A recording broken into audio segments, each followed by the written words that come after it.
அதிகாரம் 9.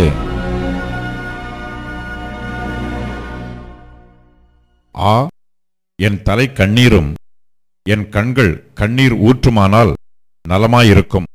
அப்பொழுது என் ஜனமாகிய குமாரத்தி கொலையுண்ண கொடுத்தவர்கள் நிமித்தம் நான் இரவும் பகலும் அழுவேன்.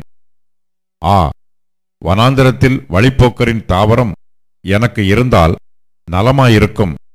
அப்பொழுது நான் என் ஜனத்தை விட்டு அவர்களிடத்தில் இராதபடிக்கு போய்விடுவேன். அவர்கள் எல்லாரும் விபசாரரும் துரோகிகளின் கூட்டமுமாயிருக்கிறார்கள். அவர்கள் பொய்யை பிரயோகிக்க தங்கள் நாவாகிய வில்லை வளைக்கிறார்கள்.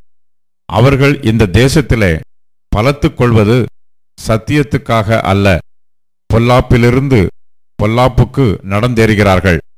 என்னையோ அறியாதிருக்கிறார்கள் என்று கர்த்தர் சொல்லுகிறார். நீங்கள் அவனவன் தன் சிநேகிதனுக்கு எச்சரிக்கையாயிருங்கள். எந்த சகோதரனையும் நம்பாதிருங்கள். எந்த சகோதரனும் மோசம் பண்ணுகிறான், எந்த சிநேகிதனும் தூற்றித் திரிகிறான். அவர்கள் பொய்யை பேசாமல் ஒவ்வொருவரும் தமக்கடுத்தவனை ஏய்க்கிறார்கள். பொய்யை பேச தங்கள் நாவை பழக்குகிறார்கள். அக்கிரமம் செய்ய உழைக்கிறார்கள். கபடத்தின் நடுவிலே குடியிருக்கிறாய். கபடத்தின் நிமித்தம் அவர்கள் என்னை அறிய மாட்டோம் என்கிறார்கள் என்று கர்த்தர் சொல்லுகிறார். ஆகையால் இதோ, நான் அவர்களை உருக்கி அவர்களை புடமுடுவேன் என்று சேனைகளின் கர்த்தர் சொல்லுகிறார். என் ஜனமாகிய குமாரத்தியை வேறெந்த பிரகாரமாக நடத்துவேன்? அவர்கள் நாவு கூர்மையாக்கப்பட்ட அம்பு, அது கபடம் பேசுகிறது. அவனவன் தன் அயலானோடே தன் வாயினாலே சமாதானமாய் பேசுகிறான். ஆனாலும் தன் உள்ளத்திலே அவனுக்கு பதிவிடை வைக்கிறான். இவைகளின் நிமித்தம் அவர்களை விசாரியாதிருப்பேனோ?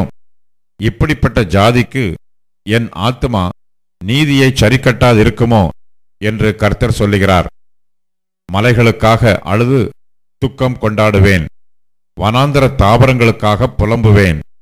ஒருவனும் அவைகளை கடந்து போகாத வண்ணமாய் அவைகள் பாழாக்கப்பட்டு கிடக்கின்றன.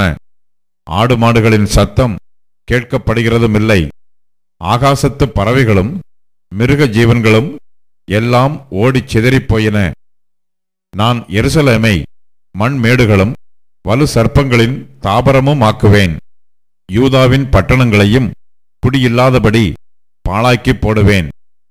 இதை உணரத்தக்க ஞானமுள்ளவன் யார்? தேசம் அழிந்து ஒருவனும் கடந்து போகாதபடி அது பாழாக்கப்படுகிற முகாந்திரம் என்னவென்று கர்த்தருடைய வாய் தன்னுடனே சொல்லுகிறதை கேட்டு அறிவிக்கத்தக்கவன் யார்? நான் அவரவருக்கு விதித்த என் நியாயப்பிரமாணத்தை அவர்கள் விட்டு என் சொல்லை கேளாமலும் அதன்படி நடவாமலும் தங்களுடைய இருதயத்தின் கடினத்தையும் தங்கள் பிதாக்கள் தங்களுக்கு கற்றுக் கொடுத்தபடி பாகால்களையும் பின்தொடர்ந்தார்களே என்று கர்த்தர் சொல்லுகிறார். ஆதலால் இதோ, நான் இந்த ஜனத்துக்கு புசிக்க எட்டியையும் குடிக்க பிச்சு கலந்த தண்ணீரையும் கொடுத்து அவர்களும் அவர்கள் பிதாக்களும் அறியாத புறஜாதிகளுக்குள்ளே அவர்களை சிதறடித்து பட்டயம் அவர்களை நிர்மூலமாக்குமட்டும் அதை அவர்களுக்கு பின்னாக அனுப்புவேன் என்று இஸ்ரவேலின் தேவனாகிய சேனைகளின் கர்த்தர் சொல்லுகிறார். நீங்கள் யோசனை பண்ணி புலம்பற்காரிகளை வரவழைத்து அதிலே பழகின ஸ்திரீகளை கூப்பிடுங்கள் என்று சேனைகளின் கர்த்தர் சொல்லுகிறார். அவர்கள் சீக்கிரமாய் வந்து நம்முடைய கண்கள் கண்ணீராய் சொரியத்தக்கதாகவும் நம்முடைய இமைகள் தண்ணீராய் ஓடத்தக்கதாகவும் ஒப்பாரி சொல்லக் கடவர்கள். எத்தனையாய் பாழாக்கப்பட்டோம், மிகவும் கலங்கி இருக்கிறோம். நாங்கள் தேசத்தை விட்டு போகிறோம். எங்கள் வாசஸ்தலங்களை அவர்கள் கவிழ்த்து போட்டார்கள் என்று சீயோனிலிருந்து உண்டாகிற புலம்பலின் சத்தம் கேட்கப்படும். ஆதலால் ஸ்திரீகளே, கர்த்தருடைய வார்த்தையை கேளுங்கள். உங்கள் செவி அவருடைய வாயின் வசனத்தை ஏற்றுக்கொள்ளட்டும். நீங்கள் உங்கள் குமாரத்திகளுக்கு ஒப்பாரியையும் அவளவள் தன் தோழிக்கு புலம்பலையும் கற்றுக் கொடுங்கள். வீதியில் இருக்கிற குழந்தைகளையும் தெருக்களில் இருக்கிற இளைஞரையும் சங்காரம் பண்ண சாவு நம்முடைய பலகணிகளிலே ஏறி நம்முடைய அரமனைகளில் பிரவேசித்தது.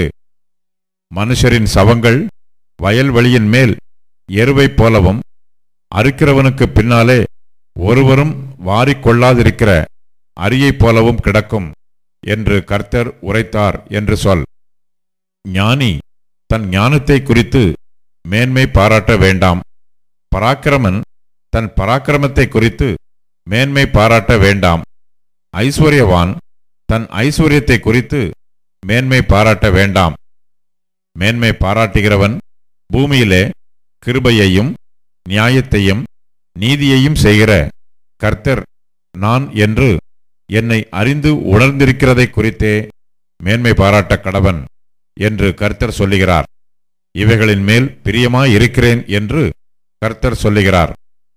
இதோ நாட்கள் வரும், அப்பொழுது விருத்த சேதனம் இல்லாதவர்களோடும் கூட விருத்த சேதனமுள்ள யாவரையும், எகிப்தையும் யூதாவையும் ஏதோமையும் அம்மோன் புத்திரரையும் மோவாபையும் கடைசி எல்லைகளில் உள்ள வனாந்திர கொடிகளான யாவரையும் கண்டிப்பேன். புறஜாதியார் அனைவரும் விருத்த சேதனம் இல்லாதவர்கள். ஆனாலும் இஸ்ரவேல் வம்சத்தார் அனைவரும் இருதயத்திலே விருத்த சேதனம் இல்லாதவர்கள் என்று கர்த்தர் சொல்லுகிறார்.